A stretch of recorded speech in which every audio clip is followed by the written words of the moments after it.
Study IQ IAS, अब तैयारी हुई affordable. Hello everyone, welcome to the YouTube channel of UPSC CSE study IQ। मेरा नाम है रणधीर सिंह और आज की इस वीडियो में हम बहुत शानदार टॉपिक करने वाले, that is Indo Pacific region. दोस्तों यकीन मानिए, अगर ये वीडियो में आपको इंडो पैसिफिक रीजन समझ आ गया तो दुनिया में हो रहे मैक्सिमम कॉन्फ्लिक्ट्स की वजह जो है आपको क्लियर हो जाएगी। आपको पता चलेगा कि क्यों चाइना और यूएसए के बीच में इतनी राइवलरी हमें देखने को मिलती है। क्या कारण है? क्या कारण है कि चाइना जो है अपनी नेबरिंग कंट्रीज को इतना परेशान करता है? वो इंडो पैसिफिक रीजन कारण है। क्या कारण है कि जो देश इन रीजन्स में नहीं भी पड़ते उनके लिए भी ये रीजन बहुत ज्यादा इंपॉर्टेंट हो जाता है, बहुत ज्यादा मायने रखता है उनकी इकोनॉमी को, उनके देश को स्ट्रेंथन करने के लिए। तो आइए सबसे पहले हम क्या करते हैं, इंडो पैसिफिक रीजन के बारे में समझते हैं। ये इलाका कौन कौन सा इलाका जो है हम इंडो पैसिफिक रीजन बोलते हैं, इसकी इंपॉर्टेंस क्या क्या सिग्निफिकेंस है और क्यों जो लार्जेस्ट इकोनॉमीज हैं, जैसे बड़ी बड़ी इकोनॉमी, चाहे मैं बात करूं यूएसए की बात करूं, चाइना की बात करूं एंड ऑल्सो इंडिया, इनके लिए ये रीजन जो है बहुत इंपॉर्टेंट है अगर इकोनॉमिक स्टेबिलिटी चाहिए, अगर ग्रोथ चाहिए तो मेरे दोस्तों सबसे पहले चलिए शुरुआत करते हैं आपका इंडो पैसिफिक रीजन। तो याद रखिए मेरे दोस्तों, इंडो पैसिफिक रीजन ये आपका अफ्रीका के ईस्टर्न मार्जिन से, ईस्टर्न किनारे से स्टार्ट होता है और मेरे दोस्तों ये कहां तक जाता है आपका, ये राइट फ्रॉम अफ्रीका, ये कहां तक जाता है आपका अमेरिका तक जाता है। तो इस सारे रीजन को मेरे दोस्तों हम क्या बोलते हैं, आपका इंडो पैसिफिक रीजन बोलते हैं। ये इंडो पैसिफिक रीजन 4 कॉन्टिनेंट्स को मिलकर बना हुआ है। इनमें 4 कॉन्टिनेंट्स इंक्लूडेड है। One is Africa, second is Asia, third is Australia, fourth is your north America. हम वैसे पूरा अमेरिका बोलते हैं, लेकिन यहां पे आपको समझने की बात है कि भाई नॉर्थ अमेरिका में साउथ अमेरिका कोई लेना देना नहीं है। साउथ अमेरिका का इतना बड़ा रोल प्ले होता ही नहीं है। वो सारी क्या है आपकी, या तो डेवलपिंग कंट्रीज हैं, ठीक है, या तो उस फेज में कि आने वाले 30-40 सालों के बाद आप इसको डेवलप्ड कंट्रीज बोल सकते हो। तो अब ये कारण है कि आपका इंडो पैसिफिक रीजन इतना मान्यता क्यों रखता है, इतनी इंपॉर्टेंस क्यों है इसकी, क्या कारण है? सबसे पहली बात आपको समझना कि Indian ocean and Pacific ocean is connected, ये इंटरलिंक्ड है थ्रू मेनी स्ट्रेट्स। यहां से बहुत सारे आपके water bodies, narrow water bodies हैं जो आपके इंडियन ओशन को कनेक्ट करती हैं पैसिफिक ओशन के साथ। दूसरी बात, आपका इंडो पैसिफिक ओशन जो है, रीजन जो है, ये इंडो पैसिफिक रीजन दुनिया का सबसे इकोनॉमिकली एक्टिव रीजन है। इकोनॉमिकली एक्टिव रीजन मतलब सबसे ज्यादा ट्रेड होता है। ट्रेड मतलब पैसा, सबसे ज्यादा ट्रेड आपका जितने भी थ्रू आउट ग्लोब है, जितनी भी कंट्रीज आप देखें, मैक्सिमम कंट्रीज प्रेफर करती हैं कि वो इन ट्रेड रूट्स को फॉलो करके क्या करें, इंपोर्ट और एक्सपोर्ट करें गुड्स का, सर्विसेज का। उसके अलावा अगर मैं आपको बताऊं, इस रीजन में सबसे ज्यादा फॉरेन डायरेक्ट इन्वेस्टमेंट होती है, FDI। जितने भी बड़े बड़े इन्वेस्टर्स हैं दूसरे देशों के, वो सबसे ज्यादा पसंद करते हैं कहां इन्वेस्ट करना है, यहां पे। क्योंकि मेरे दोस्तों ये बाजार है, जो बाजार हर वक्त एक्टिव है, जहां पे लगातार सामान बिक रहा है। तो हर कोई चाहता है कि इस बाजार में लगाऊं मैं दुकान और मैं अपना मुनाफा कमाऊं। और उसके अलावा अगर आप देखोगे इस रीजन में आपको क्या मिलेगा मेरे दोस्तों, natural resources, rare earth elements, metals मिलेंगे आपको, क्रिटिकल मिनरल्स मिलेंगे आपको, क्रूड ऑयल के भंडार है, नेचुरल रिजर्व्स जो है, नेचुरल जो आपके गैस है, नेचुरल ऑयल जो है, वो भरा पड़ा हुआ है इन ओशंस में। अब आप सोचिए, खुद सोचिए कि अगर आपको जो दुनिया में सबसे ज्यादा रिक्वायर्ड है और जो दुनिया में सबसे ज्यादा डिमांड है, उस चीज का कंट्रोल अगर आपके पास हो तो आप तो राजा होगे, यू आर द किंग। तो इसलिए सारे कंट्रीज डायरेक्टली या इनडायरेक्टली, कौन सी जो पावरफुल है, वो इस रीजन को कंट्रोल करने की कोशिश करती है। और आपको पता है कि जो रिसेंट चाइना ने 15 से 20 सालों में, खास करके लास्ट 10-12 सालों में, चाइना ने जो अपना वर्चस्व, अपना डोमिनेंस बनाने की कोशिश की है अपनी नेबरिंग कंट्रीज के पास, यहां इंडियन ओशन के पास, उसकी वजह से सारे देश जो हैं दुनिया भर में सतर्क हैं। क्यों? क्योंकि उनको यह पूरा यकीन हो चुका है कि जिस तरीके से चाइना अपनी मिलिट्री कैपेबिलिटीज को बढ़ा चुका है, जैसे हर वक्त चाइना का आप सुनोगे कि उसने न्यूक्लियर सबमरीन, सबसे हाई स्टेल्थ वाली, सबसे ताकतवर अगर न्यूक्लियर सबमरीन आज के टाइम पे किसी के पास है, मेरे दोस्तों चाइना है। One of the most powerful nuclear submarine China के पास है। और चाइना लगातार, आपने सुना है, ताइवान हो चाहे इसके नेबरिंग देश हो, वो हमेशा शिकायतें करते रहते हैं कि हमें चाइना बहुत परेशान करता है। और कभी कभी जो आपकी दूसरी कंट्रीज जो यहां पे बॉर्डर लगाते हैं उनके भी शिप्स जब इस पैसे से इस ट्रेड सी रूट को फॉलो करते हैं उनको भी चाइना परेशान करता है।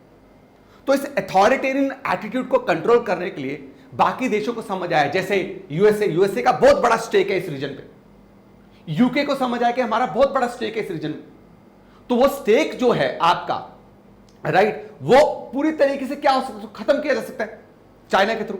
तो इसको देखते हुए बहुत सारी कंट्रीज ने क्या करना स्टार्ट किया, संगठन बनाना स्टार्ट करे, ग्रुप बनाना स्टार्ट करे। उसमें से एक ग्रुप आपने सुना होगा, उसका नाम है बचा क्वाड। क्या नाम है? Quad, right. क्वाड में मेरे दोस्तों आपके 4 कंट्रीज हैं, आपका आ गया Australia, Japan, USA and India. क्योंकि अगर मैं बात करूं इंडिया की तो याद रखिए इंडिया का रोल सबसे क्रिटिकल है इस रीजन में। मतलब अगर आप चाहते हो कि ये रीजन स्टेबल रहे तो आप इंडिया के साथ के बिना इस रीजन को स्टेबल नहीं कर सकते। इंडिया का बहुत बड़ा रोल है। इंडिया सबसे इंपॉर्टेंट चोक पॉइंट्स को इंडिया कंट्रोल करता है। स्ट्रैटेजिकली इंडिया सबसे बेहतरीन लोकेशन में लोकेटेड है इंडो पैसिफिक रीजन में। तो इसलिए क्वाड बनाया गया। क्वाड में कौन कौन थे बच्चा? अब देखो क्वाड का हिस्सा कौन कौन, यहां पे आपका इंडिया, ये आपका जापान, ऑस्ट्रेलिया और अमेरिका। इन चारों ने बोला कि भाई चलो चारों मिलते हैं साथ में। चाइना का जो ये डोमिनेंस हो रहा है खास करके उसके वाटर बॉडी के पास कौन से, आपके साउथ चाइना सी, राइट, उसके बाद आपका ईस्ट चाइना सी, येलो सी, यहां पे जो ये लगातार जो है परेशान करने की कोशिश करे सबको, तो हमें बहुत जरूरी है कि हमें इसके इन्फ्लुएंस को काउंटर करें। तभी तो ये फिर क्या करते, चारों मिलकर एक्सरसाइज करते, नेवल एक्सरसाइज करते, एक साथ सब अपने नेवल फ्लीट को लेके आएंगे और चाइना को दिखाने की कोशिश करते, भाई देख ले, पंगा मत करना, हम चारों साथ हैं। तो किसी दिन तू बोला तो गया भाई। मेरी बात आपको क्लियर हो गई। लेकिन इसके अलावा एक और ऑर्गेनाइजेशन है, उस ऑर्गेनाइजेशन का नाम है बच्चा ऑकस। क्या नाम है? ऑकस। ऑकस का क्या मतलब होगा? ए से ऑस्ट्रेलिया, यू से यूके, यूएसए से मेरे दोस्तों आपका यूएसए आ गया। ऑकस जो है ये 3 कंट्रीज ने मिलकर बच्चा समझौता किया, और ये समझौता कब हुआ? 2021 में हुआ। कब हुआ? 2021 में इस एग्रीमेंट को साइन किया गया। इस एग्रीमेंट में साइन करने का यही मकसद था, खास करके यूके और यूएसए का, कि किस तरीके से कल को ऐसा हो सकता है कि यहां पे अगर कोई लड़ाई ही छेड़ दे चाइना, तो हमें तो टाइम लगेगा अपने चाहे न्यूक्लियर सबमरीन हो उनको पहुंचाने के लिए, अपने जेट फाइटर्स को पहुंचाने के लिए यहां पे टाइम लगेगा। इसलिए हमें अपना बॉडीगार्ड रखना पड़ेगा यहां पे, और उस बॉडीगार्ड को हम हर टेक्नोलॉजी, मॉडर्न टेक्नोलॉजी से लैस करेंगे। यह मकसद था ऑकस का बनाने का। और ऑकस में बॉडीगार्ड किसको बनाएगा? बॉडीगार्ड बनाएगा मेरे दोस्तों ऑस्ट्रेलिया को। बॉडीगार्ड बनाएगा ऑस्ट्रेलिया को। अब ऑस्ट्रेलिया जो है मेरे दोस्तों वो इस रीजन को डिफेंड नहीं कर सकती। किसके खिलाफ? चाइना के खिलाफ। तो ऑस्ट्रेलिया को इतना कैपेबल बना दे कि वो इस टेरिटरी को डिफेंड कर पाए, इसलिए ऑकस के अंदर बोला गया कि हम इसकी न्यूक्लियर सबमरीन कैपेबिलिटीज को बढ़ाएंगे। क्या करेंगे? न्यूक्लियर सबमरीन कैपेबिलिटीज को बढ़ाएंगे। हम हर टेक्नोलॉजी जो है इसको प्रोवाइड करेंगे, हर जो मॉडर्न टेक्नोलॉजी है जिससे उसका नेवल फोर्स स्ट्रांग हो पाए वो हम करेंगे।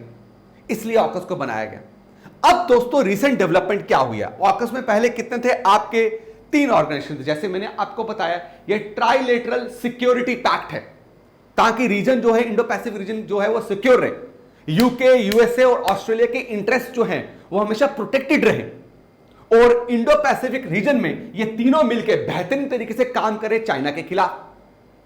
तो इसलिए इन्होंने क्या किया इस एग्रीमेंट में कि हम तुझे भाई ये सबसे एडवांस न्यूक्लियर सबमरीन बना के देंगे ऑस्ट्रेलिया को। लेकिन अब जो है यूके क्या बोल रहा है? यूके बोल रहा है कि देखिए अब हमें इस अलायंस को, इस संगठन को जो सिर्फ 3 देशों का मिलकर बना, इस संगठन को बढ़ाना पड़ेगा। हमें लाइक माइंडेड कंट्रीज को अपने साथ जोड़ना पड़ेगा, ताकि हम चाइना को पूरी तरीके से डरा के रख सके। और इसलिए यूके में जो आपकी यूके के पार्लियामेंट की एक हाउस है जिसका नाम है हाउस ऑफ लॉर्ड्स, उसने यह प्रपोजल रखा कि ऑकस को अब बढ़ाओ और 3 कंट्रीज को इसमें क्या करो, इसका हिस्सा बनाओ। किसका? कनाडा आना चाहिए, एक साउथ कोरिया और जापान। साउथ कोरिया जापान तो बिल्कुल चाइना के साथ लगते, अब कनाडा जो इंक्लूड हो रहा है यह नई बात है। और सबसे बड़ी बात यह है कि भाई अगर आपने चाइना के इन्फ्लुएंस को कंट्रोल करना है, ऑकस में जिस देश की सबसे ज्यादा जरूरत होनी चाहिए आपको वो है इंडिया। आपने इंडिया को क्यों नहीं इंक्लूड किया? सवाल यह भी है कि आप जो है भारत को क्या आइसोलेट कर रहे हैं, क्या साइडलाइन कर रहे हैं? क्या आपके पीछे कोई वजह है इस भारत को, हमारे भारत को ऑकस में इंक्लूड ना करने का? तो मेरे दोस्तों देखो, अकॉर्डिंग टू यूके का यह कहना है कि हमें देखो पता है कि इंडिया जो है बहुत बड़ा रोल प्ले करती है किसमें, जब बात आती है किसको, इंडो पैसिफिक रीजन में। चाइना को अगर काउंटर करने की बात आ गई तो ऑस्ट्रेलिया से भी बड़ा रोल जो है इंडिया प्ले करती है, क्योंकि इंडिया की पोजीशन जिस जगह पे है इंडियन ओशन में, मेरे दोस्तों उसमें सारे देश जो इंटरेस्टेड रहेंगे कि इंडिया के साथ ही हम कोलैबोरेट करके इस इंडो पैसिफिक रीजन को सिक्योर करें। बट यूके का यह कदम ना लेने का एक कारण यह भी हो सकता है कि इंडिया मना कर देगा। इंडिया मना कैसे करेगा? आप सोचो, जब कोल्ड वॉर हुआ, कोल्ड वॉर किसके बीच में हुआ बचा? सोवियत यूनियन और यूएसए के बीच में। ये दोनों देश जो हैं क्या कर रहे थे, अलग अलग देशों को अपने साथ जोड़ के अलायंस बनाने की कोशिश कर रहे थे, क्योंकि उनको पता था कि भाई न्यूक्लियर वॉर अगर हम दोनों ने लड़ी, क्योंकि दोनों न्यूक्लियर कैपेबिलिटी रखते, लड़ी तो भाई दुनिया खत्म हो जाएगी। तो न्यूक्लियर वॉर कर रही, हॉट वॉर कर रही नहीं है, इसलिए कोल्ड वॉर का क्या मतलब है? अलायंस बना। वहीं से आपका उसी टाइम पे नाटो निकल के आया, अगर आपको पता हो, इन्हीं दौरान पे कोल्ड वॉर के टाइम पे नाटो निकल के आया। लेकिन जब यूएसए और रशिया इंडिया के पास पहुंचे कि आप हमारे साथ संगठन बनाएं, तो इंडिया ने मना कर दिया। उस वक्त के जो आपके प्राइम मिनिस्टर थे जवाहरलाल नेहरू ने, उन्होंने कहा कि यार देखिए, मैं बिलीव करती हूं स्टेबिलिटी में, मैं बिलीव करती हूं पीस में, कॉपरेशन। आपने अगर यूनाइटेड नेशंस बनाया है वो इसलिए बनाया था कि हम ऐसी सिचुएशन क्रिएट ना करें कि थर्ड वर्ल्ड वॉर आ जाए। तो मैं ऐसे संगठन का, दोनों देशों का हिस्सा नहीं बनना चाहूंगी जो सिर्फ और सिर्फ किसकी तरफ जा रही है, आपके एक वॉर लाइक सिचुएशन को क्रिएट करने की तरफ जा रही है। तो इंडिया ने नॉन अलाइन मूवमेंट जो है उसका ब्रेन चाइल्ड कौन थे? आपके जवाहरलाल नेहरू, अगर आप याद करें। तो यूके को पता है कि भाई जब हम इस तरीके से बात जब हम कर रहे हैं न्यूक्लियर कैपेबिलिटीज को बढ़ाने के लिए, तो इंडिया इसका साथ नहीं देगी। आप देखिए, इंडिया हमेशा जो है, हमेशा पीस की पहले बात करती है, और this is a very right way to do. अब जब आपकी अलायंस जब एक्सपैंड होगी तो ultimately we are directly poking China.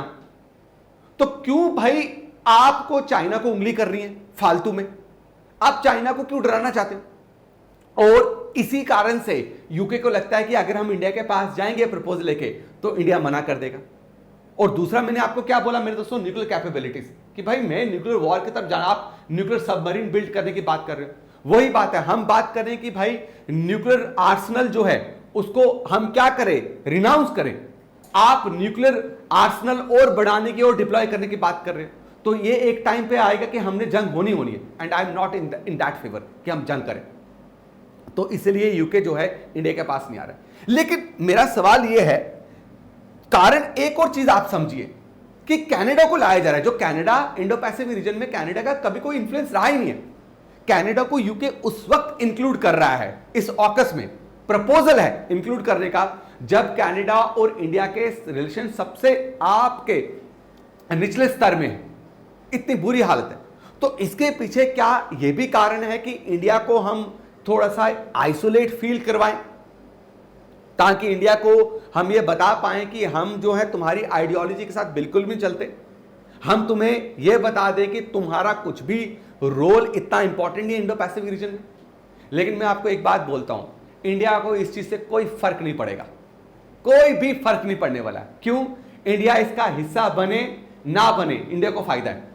अगर इंडिया इसका हिस्सा नहीं बनती है ऑकस का, तो फिर क्या होगा? आप सोचो कि अल्टीमेटली एक तो जो राइवलरी इंडिया और चाइना के बीच में और बढ़नी थी वो कम होगी। चाइना के पास अब कोई मौका नहीं है कि इंडिया के ऊपर वो क्या करे, किसी भी तरीके का एग्रेशन दिखाए, क्योंकि इंडिया साफ मना कर देगी। दूसरी बात, अगर ये सब देश मिलके पूरी तरीके से चाइना के इन्फ्लुएंस को यहां पे कम करने का काम कर भी गए, अल्टीमेटली फायदा तो इंडिया का ही होना है ना, फायदा इंडिया का ही होना है। क्योंकि इंडिया अगर अपनी न्यूक्लियर कैपेबिलिटीज को बढ़ा रही है, इंडिया अगर अपनी न्यूक्लियर सबमरीन को डेवलप कर रही है, वो इसीलिए कर रही है चाइना के इन्फ्लुएंस को काउंटर कर पाए। जब ये सब मिलके ही चाइना के इन्फ्लुएंस को काउंटर कर देंगे, तो इंडिया को जरूरत ही क्या है? इंडिया को इनडायरेक्टली डायरेक्टली दोनों तरफ से क्या रहेगा? बेनिफिट रहेगा। लेकिन हां, अगर कल को ऐसा होता है कि ये सारे देश मिलकर चाइना के इन्फ्लुएंस को यहां पे कम करने पे कामयाब रहते हैं, तो उस वक्त इंडिया के लिए एक चैलेंज रहेगा कि क्या वो वेस्टर्न एलाइज के बढ़ते हुए डोमिनेंस के नीचे तो नहीं आ जाएगी। लेकिन आपको ये बात पता होना चाहिए कि इंडिया अब डिप्लोमेसी में बहुत स्मार्ट हो चुकी है। अब इंडिया ऐसी किसी भी रणनीति में, ऐसी किसी भी उलझन में फंसने वाली नहीं है। तो इंडिया के पास 20 से 30 साल का प्लान ऑलरेडी पड़ा हुआ है। अब जब ये ऑकस वाला सिचुएशन आ गया तो इंडिया को पता है इसको कैसे काउंटर कर रहे हैं, और आने वाले दिनों में आपको इंडिया से कुछ ना कुछ इसके काउंटर पे आंसर देखने को मिलेगा। तो मैं उम्मीद करता हूं दोस्तों आपको इंडो पैसिफिक रीजन की ये कॉन्फ्लिक्ट बहुत बेहतरीन तरीके से क्लियर हुआ है। दूसरी बात मेरे दोस्तों, एक क्वेश्चन आपके लिए बहुत इंपॉर्टेंट कि which among the following is the largest sea in the world, इन चारों में से कौन सी सी जो है वो सबसे लार्जेस्ट सी है। और साथ में मेरे दोस्तों दिवाली का त्यौहार है, आप सबको बहुत बहुत मुबारक दीपावली की, दिवाली की। और अगर आप इस दिवाली में अपने कॉम्पिटिटिव एग्जामिनेशन की प्रिपरेशन को और स्ट्रेंथन करना चाहते हैं तो आप स्टडी आईक्यू की वेबसाइट पे जाएं। स्टडी आईक्यू की वेबसाइट पे जाके मेरे दोस्तों, स्टडी आईक्यू की वेबसाइट पे जाके आप वहां पे कोई भी कोर्स अगर आप लेना चाहते हैं यूपीएससी का, चाहे वो फाउंडेशनल कोर्स हो, चाहे वो लॉन्ग टर्म कोर्स हो, चाहे वो P2I कोर्स हो, वहां पे जाके कूपन कोड में आप RDX कूपन कोड अगर डालेंगे तो मेरे दोस्तों आपको मैक्सिमम डिस्काउंट मिलेगा। तो इस ऑफर को अवेल करना नहीं भूलिएगा और दिवाली को बेहतरीन तरीके से एंजॉय कीजिए। थैंक यू सो मच, धन्यवाद, जय हिंद।